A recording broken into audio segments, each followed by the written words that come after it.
Assalamualaikum warahmatullahi wabarakatuh. Perkenalkan, nama saya Elisa Puspadewi, NPM 1913-05-3133 dari kelompok 4 Pendidikan Kewarganegaraan. Materi yang pertama yaitu pendekatan PKN sebagai pendidikan nilai dan moral di SD. Dalam latar belakang kehidupan masyarakat, proses pendidikan nilai sudah berlangsung dalam kehidupan masyarakat dalam berbagai bentuk tradisi. Contohnya, tradisi dongeng dan sejenisnya yang dulu dilakukan oleh orang tua terhadap anak dan cucunya, tetapi semakin lama semakin tergeser oleh film, kartun, atau sinetron dalam media massa tersebut. Secara konstitusional, demokrasi Indonesia adalah demokrasi yang teistis atau demokrasi yang berketuhanan yang Maha Esa. Karakteristik PKN sebagai pendidikan nilai moral merupakan wahana pedagogis pembangunan watak atau karakter. Misi psikopedagogis dan sosiopedagogis membentuk watak serta peradaban generasi yang bermartabat dalam rangka mencerdaskan kehidupan anak. Moral sosial keberagaman dalam konteks sehat, nilai kebenaran dan kejujuran, terampil, cermat, cakap, kreatif, mandiri, menjadi warga negara yang demokratis dan bertanggung jawab, merupakan fokus dalam pendidikan karakter melalui pendidikan nilai-nilai di SD. Berkaitan dengan nilai masyarakat, proses indigenasi, yakni pemanfaatan kebudayaan daerah, pembelajaran mata pelajaran lain dengan tujuan untuk mendekatkan pelajaran itu dengan lingkungan sekitar siswa sangat penting. Contohnya itu legenda dari seluruh penjuru tanah air digunakan sebagai stimulus dalam pembahasan suatu konsep nilai moral atau moral. Secara konseptual, pendidikan nilai merupakan bagian tak terpisahkan dari proses pendidikan, karena pada dasarnya tujuan dari pendidikan sebagaimana tersurat dalam Undang-Undang RI Nomor 20 Tahun 2003 Pasal 3 adalah untuk berkembangnya potensi peserta didik agar menjadi manusia yang beriman dan bertakwa kepada Tuhan Yang Maha Esa, berakhlakul mulia, berilmu, kreatif, mandiri, dan menjadi warga negara yang demokratis dan bertanggung jawab. Itulah materi yang dapat saya sampaikan. Saya ucapkan terima kasih. Wassalamualaikum warahmatullahi wabarakatuh. Saya Hovifa Nurmala akan menjelaskan materi selanjutnya. Menurut Undang-Undang Nomor 20 Tahun 2003 yang menjelaskan tentang sistem pendidikan nasional di Indonesia, secara implisit menyatakan bahwa pendidikan kewarganegaraan merupakan suatu pembelajaran yang wajib diadakan pada jenjang sekolah dasar hingga perguruan tinggi. Mengapa demikian? Karena dengan adanya pembelajaran pendidikan kewarganegaraan diharapkan siswa ataupun mahasiswa memiliki rasa kesatuan, rasa toleransi antara umat beragama, bangsa, ras, suku, dan bahasa, serta memiliki rasa cinta tanah air terhadap negara Indonesia. Sedangkan pendidikan moral menurut Likona memiliki 3 dimensi, yaitu yang pertama dimensi wawasan moral, yang kedua dimensi perasaan moral, yang ketiga dimensi perilaku moral. Di sini saya akan melanjutkan materi tentang pendidikan nilai dan moral dalam standar isi PKN di SD. Menurut Peraturan Menteri Pendidikan Nasional Nomor 22 Tahun 2006, mata pelajaran pendidikan kewarganegaraan merupakan mata pelajaran yang memfokuskan pada pembentukan warga negara yang memahami dan mampu melaksanakan hak-hak dan kewajiban untuk menjadi warga negara Indonesia yang cerdas, terampil, berkarakter, yang diamanatkan oleh Pancasila dan Undang-Undang Dasar 1945.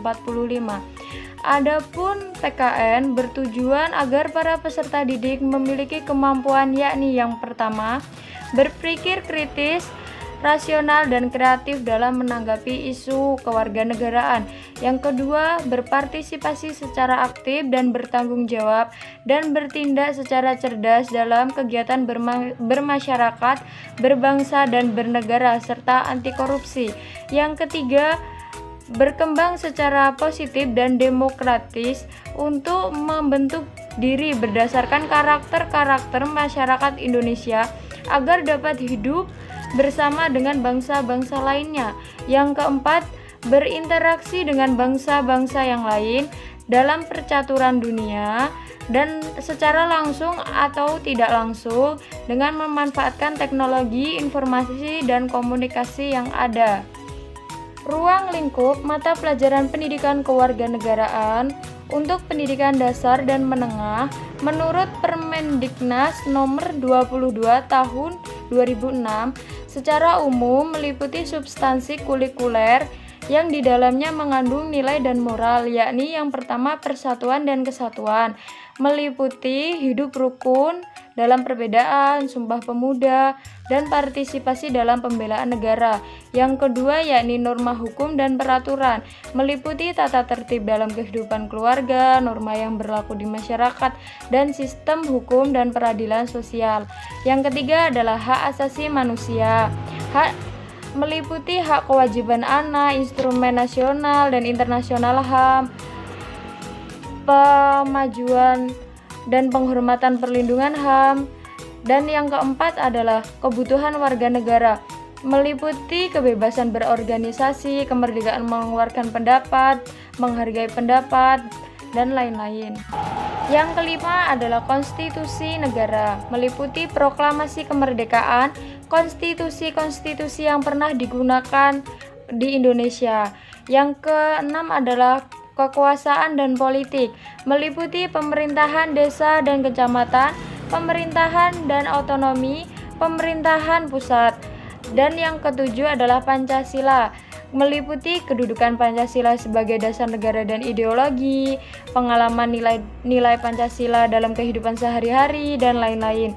Dan yang kedelapan adalah globalisasi, meliputi politik luar negeri Indonesia di era globalisasi, dampak globalisasi, hubungan internasional, dan organisasi internasional. Ya, terima kasih.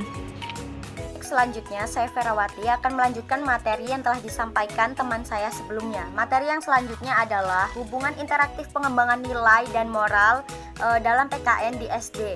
Jean Piaget mengidentifikasikan bahwa ada dua tingkat perkembangan moral pada anak usia antara 6-12 tahun, yaitu heteronomi dan autonomi.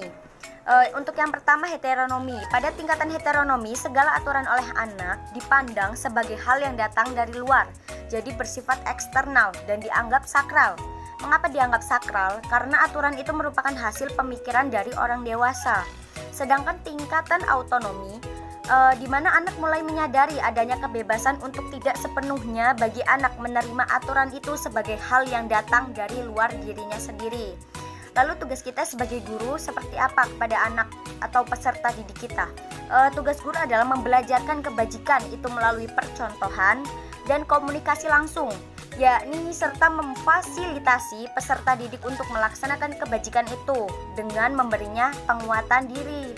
Pendekatan pendidikan nilai yang ditawarkan oleh Kohlberg sama dengan yang ditawarkan Piaget dalam hal fokusnya terhadap perilaku moral yang dilandasi oleh penalaran moral, namun berbeda dalam hal titik berat pembelajarannya, di mana Piaget menitik beratkan pada pengembangan kemampuan mengambil keputusan dan memecahkan masalah, sedangkan Kohlberg menitik beratkan pada pemilihan nilai yang dipegang terkait dengan alternatif pemecahan terhadap suatu dilema moral melalui proses klarifikasi bernalar. Terima kasih, sekian materi yang dapat saya sampaikan, kurang lebihnya saya memohon maaf. Saya akhiri, wassalamualaikum warahmatullahi wabarakatuh.